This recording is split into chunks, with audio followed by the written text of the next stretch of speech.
Video کو like کر کے آگے شیئر ضرور کر دینا۔ 3 کپڑے تو دیے جاتے ہیں کفن کے لیے۔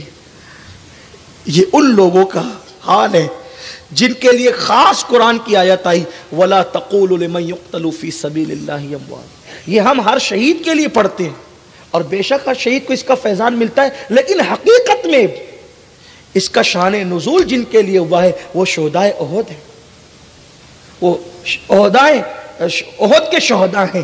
حضرت صفیہ نے 2 دوپٹے منگوائے، حضرت زبیر مدینہ منورہ سے دوپٹے لاتے ہیں اور حضرت صفیہ وہ دوپٹے لے کر رسول پاک کی بارگاہ میں جاتی ہے، عرض کرتی یا رسول اللہ مجھے پتہ ہے کہ آپ کے پاس ان شہیدوں کو کفن دینے کے لیے کپڑا نہیں ہے، میں نے اپنے بھائی کے لیے کفن کا انتظام کیا ہے، ان دونوں دوپٹوں سے میرے بھائی کو حمزہ کو آپ کفن دے دیں۔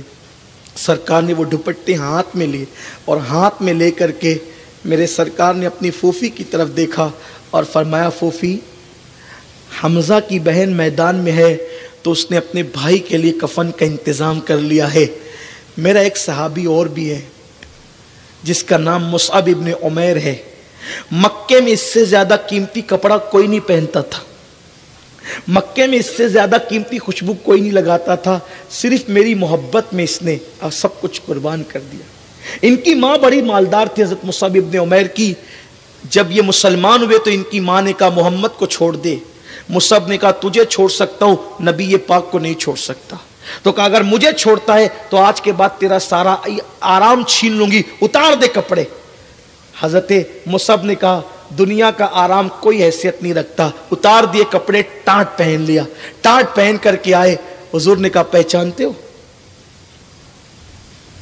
اللہ کے رسول صلی اللہ علیہ وسلم نے صحابہ کا پہچانتے ہو؟ اس کو پہچانتے ہو؟ صحابہ نے کہا یا رسول اللہ یہ عمیر کا بیٹا مصعب ہے۔ سرکار نے کہا آج میرے عشق میں اس نے ٹاٹ پہن لیا ہے۔ مدینہ منورہ کے پہلے مبلغ اسلام حضرت مصعب ابن عمیر، مدینہ شریف میں حضور نے ان کو دین کا مبلغ بنا کے بھیجا تھا، ان کے کردار سے اللہ کا دین مدینہ منورہ میں پھیلا۔ حضور سے پہلے سب سے پہلے یہ مدینہ منورہ گئے تھے تبلیغ کے لیے، انہوں نے مدینہ منورہ میں محنتیں کی تھی، ٹاٹ پہنا حضور کے عشق میں۔ تو سرکار کہتے ہیں پھوپھی جان یہ میرا صحابی جس نے میرے عشق میں ٹاٹ پہنا تھا، اگر اجازت دو تو ایک دوپٹہ کا کپڑا حمزہ کے لیے اور ایک دوپٹے کا کپڑا جناب مصعب کے لیے۔ حضرت صفیہ نے کہا حضور آپ مالک و مختار ہیں، میں نے کپڑا دے دیا، اب آپ جو چاہے کریں۔ سرکار نے کہا لے جاؤ اور ان دونوں دوپٹوں کو دونوں لاشوں پہ ڈال دو۔ صحابہ کرام نے جب دونوں لاشوں پہ دوپٹے ڈالے تو آ کر کے کہنے لگے یا رسول اللہ سر چھپاتے ہیں تو پیر کھل جاتا ہے اور پیر چھپاتے ہیں تو سر کھل جاتا ہے، یعنی کپڑا اتنا لمبا نہیں ہے صرف بدن پہ ڈالنے کے لیے بھی کہ ہم پورا وجود چھپا سکے، سر چھپاتے ہیں تو پیر اور پیر چھپاتے ہیں تو سر، کیا کریں؟ اللہ کے حبیب نے فرمایا سر چھپا دو اور پیر پر گھاس ڈال دو، اور اسی حالت میں میرے آقا کے صحابہ کو دفن کر دیا گیا۔ اوروں کو تو کفن بھی نہیں ملا۔ اب آپ مجھے بتائیں ان محنتوں کا، ان قربانیوں کا ہم نے کیا صلہ دیا ہے، کیا نتیجہ دیا ہے؟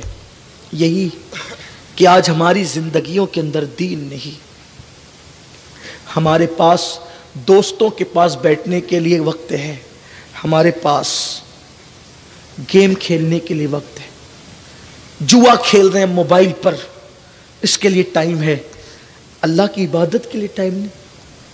یہ زندگی کس نے دی؟ اللہ کے احسانات کو یاد تو کرو، اللہ کے احسانات کو یاد کرو۔ ہمارے پیدا ہونے سے پہلے اللہ نے ہمارے لیے ماں کے سینے میں غذا پیدا کی تھی، وہ خدا جس نے ہمیں چلنے کی طاقت دی، وہ خدا جس نے ہمیں بولنے کی طاقت دی، وہ خدا جس نے ہمیں دیکھنے سننے کی طاقت دی، ہاں جس نے ہمیں خوبصورت بیوی دی، خوبصورت بچے دیے، جس نے روزی دی، کاروبار دیا، سب کچھ تو اس نے عطا کیا۔ سب کے لیے ٹائم ہے، رب کے لیے ٹائم نہیں، اللہ کے لیے ٹائم نہیں۔ اور بڑی معذرت کے ساتھ آج ہم یہ بڑے تکبر سے کہتے ہیں مولانا عاشق رسول ہے، ہم جنت میں نہیں جائیں گے تو کون جنت میں جائے گا؟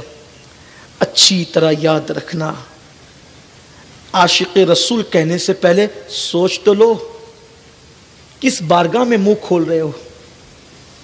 شیخ ابو طالب مکی رحمت اللہ علیہ قوت القلوب میں لکھتے ہیں، جس کا مفہوم یہ ہے کہ اللہ کے رسول نے فرمایا کہ جو مجھ سے عشق کا دعویٰ کرے اور پوری رات سوتا رہے وہ جھوٹا ہے۔ آقا فرماتے جو مجھ سے عشق کا دعویٰ کرے اور پوری رات سوتا رہے، آقا فرماتے وہ جھوٹا ہے۔ ارے جو راتوں کو سویا ہو اور عشق مصطفیٰ کا دعویٰ کرے وہ جھوٹا ہے، جو فجر میں بھی نہیں اٹھتا وہ کتنا بڑا جھوٹا ہے۔ اس لیے کہ عاشقوں کو راتوں کو نیند تھوڑی آتی ہے، عاشق تو محبوب کے لیے روتے ہیں، عاشق تو آنسوؤں سے منہ دھوتے ہیں۔ ہم کیسے عاشق ہیں؟ ارے دنیا کا انسان کسی سے عشق کرتا ہے اس کو نیند نہیں آتی۔ پوچھو دبئی میں کام کرنے والوں سے، پوچھو سعودی میں کام کرنے والوں سے، پوچھو دوسرے ممالک میں کام کرنے والوں سے، دن بھر محنت کر کے کام کر کے آتے ہیں، آج بستر پر سکون سے سوئیں گے، بہت تھک گئے ہیں، لیکن جیسے ہی بیوی کے فون کی گھنٹی بجی، بات ہو گئی تھوڑی دیر، پھر بیوی یاد آ گئی، ماں یاد آ گئی، بچے یاد آ گئے، بولو اتنی تھکن کے بعد بھی کیا وہ سو پاتا ہے؟ بستر پہ لیٹ کے روتا رہتا ہے، کبھی ماں کو یاد کر کے، کبھی بچوں کو یاد کر کے، کبھی بیوی کو یاد کر کے۔ اے میری قوم کے جوانوں، بیوی سے پیار ہو تو بیوی کے لیے راتوں کی نیند اڑتی ہے اور اس کی یاد میں آنسو آتے ہیں، ماں سے پیار ہو تو ماں کے لیے روتے ہیں۔ سچ سچ دلوں پہ ہاتھ رکھ کے ایمان لگتی کہنا، کیا کبھی اپنے نبی کے لیے بھی رویا ہے؟ کیا کبھی نبی کے لیے بھی جگے ہے؟ کیا کبھی رسول پاک کے لیے بھی آنکھوں سے آنسو بہے؟ گناہ کر کے قہقہے لگانے والوں، اپنے نبی کے دل کا سوچو تو صحیح، ان کے دل پہ گزرتی کیا ہوگی؟ ام المومنین اما جان عائشہ صدیقہ فرماتی ہے کہ اللہ کے رسول نے فرمایا جو گناہ کر کے ہنستے ہیں، قہقہے لگاتے ہیں، ان کو رلا رلا کر کے جہنم میں داخل کیا جائے گا، اور جو تنہائیوں میں، راتوں کی تنہائیوں میں جب سب سو جاتے ہیں اور اس وقت تو کچھ لوگ اپنے گناہوں کو یاد کر کے اللہ رسول کی محبت میں روتے ہیں، ایسے لوگوں کو اللہ بے حساب جنت عطا فرمائے گا۔ مال جانے پر روئے، بچوں کی موت پہ روئے، ماں باپ کے لیے روئے، کیا کبھی اپنے گناہوں کو یاد کر کے بھی رویا؟ کبھی اپنی آقا کے عشق میں بھی رویا؟ کیا کبھی اپنے حضور کی محبت میں بھی رویا؟ کیا کبھی اللہ کی خشیت میں بھی رویا؟ نہیں۔ احتساب کرو، یہ دنیا میں جو زندگی ملی ہے وہ پہلی اور آخری مرتبہ ملی ہے، اس سے پہلے ہم دنیا میں کبھی نہیں آئے تھے، مر جائیں گے، اس کے بعد پھر دنیا میں کبھی نہیں آ سکیں گے۔ موت کی تلوار سر پہ لٹک رہی ہے، ایک ایک سیکنڈ ہمیں موت سے قریب کرتا جا رہا ہے، نہ میری عمر بڑھ رہی ہے نہ آپ کی عمر بڑھ رہی ہے، ہم ہر وقت موت سے قریب ہو رہے ہیں۔ ایک سیکنڈ کاٹا جیسے آگے بڑھتا ہے، ہم ایک سیکنڈ موت سے قریب ہوتے ہیں، ایک گھنٹہ آگے بڑھتا ہے، ایک گھنٹہ موت سے قریب ہوتے ہیں، ایک دن گزرتا ہے، ایک دن موت سے قریب ہوتے ہیں، ایک ہفتہ آتا ہے، ایک ہفتہ گزرتا ہے، ایک ہفتہ موت سے قریب ہوتے ہیں، مہینہ گزرتا ہے، مہینہ موت سے قریب ہوتے ہیں۔ اب زندگی نہیں بڑھ رہی ہے میرے بھائیوں، زندگی ختم ہو رہی ہے، زندگی پگھلنے والے برف کی طرح ہے۔ مت عیاشیوں میں جاؤ، گیم کھیلنے میں وقت برباد مت کرو۔ ارے جتنا ٹائم تم گیم کھیلنے میں برباد کرو گے، اگر تم اتنی دیر تک درود شریف پڑھو گے تو پتہ نہیں کتنے ہزاروں درود پڑھ لو گے۔ ہمارے اسلاف نے ایک ایک سیکنڈ کی قیمت جانی، ایک ایک وقت کی قیمت جانی۔ ایک بزرگ کا حال تو یہ تھا کہ وہ آٹے کو پانی میں ڈال کے گھول کر کے پیتے تھے۔ کسی نے مشورہ دیا، حضرت اگر آپ پانی کو گھول کر پینے کی بجائے، آٹے کو پانی میں گھول کر پینے کی بجائے اگر روٹی ڈالو گے اور روٹی پکا کر کے کھاؤ گے تو بہت لذت آئے گی، پیٹ کے لیے بھی مفید ہوگا۔ بزرگ نے فرمایا جتنی دیر تک آٹا گونوں گا، روٹی پکاؤں گا، کھاؤں گا، اتنا وقت بچا کر پتہ نہیں اتنے وقت میں کتنی رکعت نفل پڑھ کے اللہ کو راضی کر لوں گا۔ میرے پاس ٹائم نہیں ہے، میرے پاس وقت نہیں ہے۔ میرے پیارے آقا علیہ السلام کے دیوانوں، ہم اتنے متقی تو نہیں ہو سکتے، اللہ کرے کوئی اتنا متقی بھی ہو، لیکن کم سے کم اتنا تو کر سکتے ہو جو وقت تم نے موبائل پر دے رکھا ہے، جو وقت تم نے فیس بک پہ دے رکھا ہے، جو تم نے لڑکیوں کی ناجائز دوستی پہ دے رکھا ہے، کوئی کام نہیں آئے گا۔ میرے بھائیوں، جو جائز طور پہ بیویاں بنی ہیں وہ بھی شریک حیات ہے، مرنے کے بعد ان سے رشتے ٹوٹ جائیں گے تو یہ ناجائز رشتے کب باقی رہیں گے؟ عیاشیاں مت کرو، مت اللہ کے غضب کو چیلنج کرو، اللہ کے غضب کو چیلنج مت کرو، دولت کی بنیاد پر عیاشی مت کرو، جوانی کی طاقت کی بنیاد پر عیاشی مت کرو۔ جو اللہ طاقت اور قوت دینا جانتا ہے وہ اللہ طاقت و قوت چھیننا بھی جانتا ہے۔ اگر تم نے اس کی دی ہوئی دولت کا مس یوز کیا اللہ تم سے چھین لے گا۔ کہاں ہے نمرود، کہاں ہے فرعون؟ اپنی دولت پہ غرور کر کے اللہ کے غضب کو انہوں نے چیلنج کیا تھا۔ فرعون کو آج تک قبر بھی میسر نہیں ہے، اس کا جسم ایک میوزیم کے اندر ننگا پڑا ہوا ہے۔ تمہیں دعوت عبرت دے رہا ہے، یہ مت سوچنا کہ اللہ تمہیں جوانی دے کر، طاقت دے کر، قوت دے کر، دولت دے کر کے بھول گیا۔ میرا اللہ بھولنے سے پاک ہے، وہ کسی کو نہیں بھولتا۔ اندھیری رات میں بادل بھی ہو اور تاریکی بھی ہو، ایک جنگل میں کالے پتھر پہ چونٹی چلتی ہے، میرا اللہ اس چونٹی کی آواز کو سنتا بھی ہے اور اس کے چلنے کو دیکھتا بھی ہے۔ تم سب سے اپنے گناہ چھپا سکتے ہو، رب سے نہیں۔ سب کو دھوکہ دے سکتے ہو، رب کو نہیں۔ میرا اللہ فرماتا ہے ہوا معکم اینما کنتم، تم جہاں کہیں ہو تمہارا اللہ تمہارے ساتھ ہے۔ اور کتنا ساتھ ہے؟ کہتا ہے نحن اقرب الیہ من حبل الورید، اللہ تمہاری شہرک سے زیادہ قریب ہے۔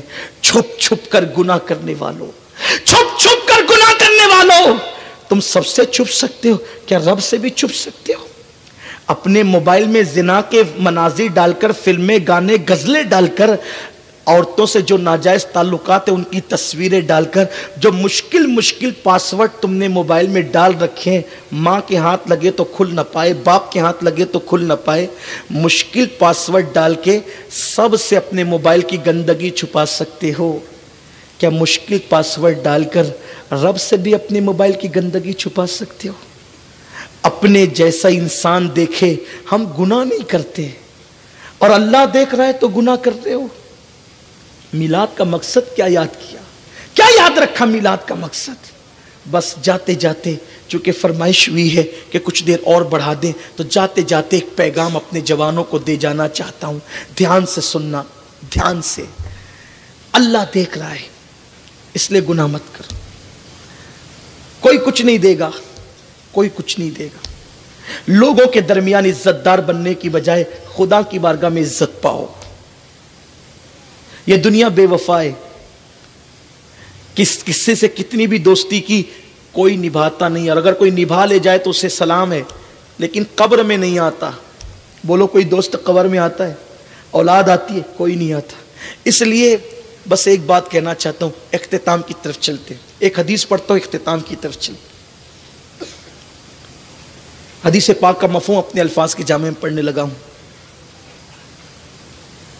جب کوئی بندہ اکیلے ہو اور گناہ کا موقع بھی ہو اور وہ یہ سوچ کر کے اللہ دیکھ رہا ہے، اس وقت تو گناہ چھوڑ دے تو اللہ اس کی ساری زندگی کے گناہ اسی ایک گناہ چھوڑنے کی وجہ سے معاف کر دیتا ہے۔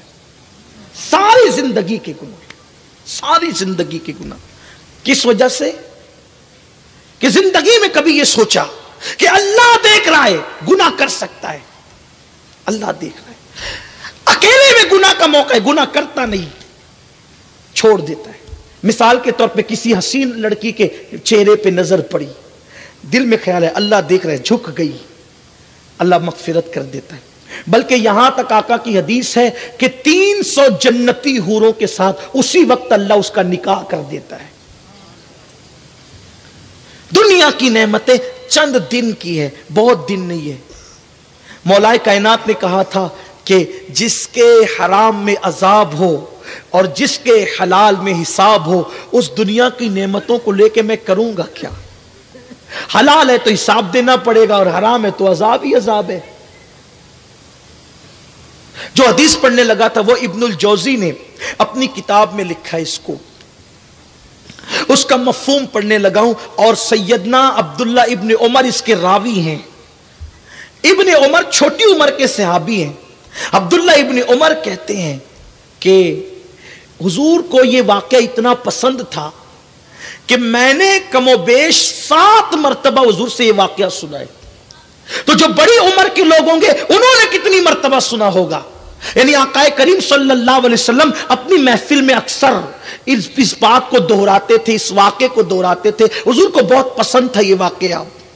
ابن عمر کہتے ہیں کم سے کم 7 مرتبہ تو میں نے سنا ہے کم و بیش، چھوٹی عمر کے باوجود. وہ واقعہ کیا ہے؟ وہ واقعہ یوں اللہ کے حبیب کے فرمان کا مفہوم ہے کہ بنی اسرائیل کے اندر ایک شخص تھا، اس کا نام کفل تھا، اور کفل کی عادت یہ تھی کہ کفل بڑا گنہگار، بڑا عیار و مکار، بڑا پاپی تھا. اس کا حال یہ تھا کفل کا، اللہ اکبر، کہ کفل کی رات کبھی ایسی نہیں گزرتی تھی کہ اس کے بستر پر کوئی نئی لڑکی نہ ہو. یعنی ہر رات اس کے لیے وہ زنا کے لیے نئی نئی لڑکیوں سے رابطہ کرتا، اپنی دولت کا مس یوز کرتا، اپنی دولت کا غلط استعمال کرتا. ہاں یہی حال تھا کفل کا کہ کفل جو ہے روزانہ شام سے پہلے اپنے لیے کوئی نیا شکار ڈھونڈنے کے لیے نکلتا، اور اللہ نے جو دولت دی ہے اس دولت کا غلط استعمال کرتے ہوئے اس لڑکی کی آبرو کو وہ خرید لیتا اور اس کے ساتھ وہ بدفعلی کیا کرتا تھا. ایک دن کفل اپنے نئے شکار کے لیے جیسے اپنے گھر سے نکلا،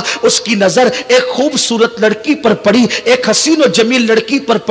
کفل نے جیسے ہی خوبصورت لڑکی کو آتے دیکھا، لیکن اس کی حیرت کی انتہا نہ رہی کہ لڑکی جب آ رہی تھی تو وہ ضرورت مند تھی اور وہ لڑکی اپنے محلے کے لوگوں سے قرضہ مانگ رہی تھی. مجھے چند سکے دے دو، مجھے پیسوں کی ضرورت ہے، مجھے چند سکے دے دو، مجھے پیسوں کی ضرورت ہے. لیکن کسی نے بھی اس کو قرضہ نہیں دیا، حالانکہ وہ بھیک نہیں بلکہ قرضہ مانگ رہی تھی. اللہ اکبر. حالات کی ماری وہ خوبصورت لڑکی جب لوگوں سے قرضے کا مطالبہ کرنے لگی، لیکن کسی نے بھی اس کو قرضہ نہیں دیا. تو کفل نے سوچا موقع اچھا ہے، انسان احسان کا بندہ ہوتا ہے. تو کفل نے کیا کیا، جیسے لڑکی قریب آئی، اس کو چند درہموں کی ضرورت تھی، کفل نے سینکڑوں درہم اس کی جھولی میں ڈال دیے. کہتے ہیں کہ انسان احسان کا بندہ ہوتا ہے. جیسے ہی اس لڑکی نے تشکر کے انداز میں اس کو کفل کو دیکھا، یعنی شکریہ کے لب و لہجے میں اس کو دیکھا، تو کفل نے مسکرا کر کے کہا او لڑکی، میں نے تجھے جو کچھ دیا ہے